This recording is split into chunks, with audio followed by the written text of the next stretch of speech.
Alam mo pare, hindi ko makakalimutan ang gabing yon. Lasing na lasing ako galing inuman.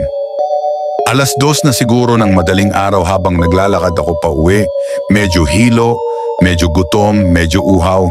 Doon ko nakita isang tindahan sa kanto na sa pagkakaalam ko wala naman talagang tindahan dati.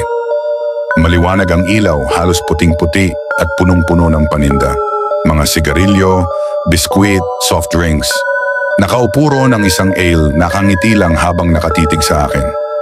Ewan ko ba kung anong lakas ng loob ko pero lumapit ako at sabi ko, pabili nga ng tubig.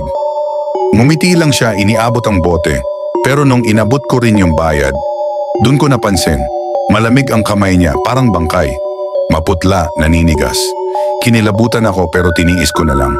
Baka pagod lang siya o kaya guni-guni ko dahil sa alak. Pero biglang may narinig akong kalabog mula sa likod ng tindahan. Mabigat, hindi tunog ng kahon, hindi tunog ng bote, kundi parang may humihinga ng malakas, naghahabol ng hininga. Napatingin ako sa gilid ng counter at doon ko nakita, may nakausling binti. Oo, binti ng tao nakabalot lang ng plastic.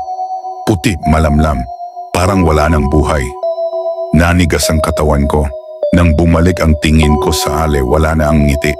Nakayuko siya, dahan-dahang kinuha ang isang kutsilyo mula sa ilalim ng mesa at naglakad papalapit sa akin. Hindi ko na alam kung paano ako nakatakbo, pero ramdam ko yung yabag niya sa likod ko habang lumalabas ako. Nang sumilip ako ulit kinabukasan, pare, wala na yung tindahan. Ni anino, ni bakas, wala. Kaya hanggang ngayon, tuwing madaling araw na galing ako sa inuman, kahit anong mangyari, hindi na ako dumadaan sa kantong yon. Kasi baka bumukas ulit yung tindahan na yon at baka sa susunod ako na yung nasa plastic.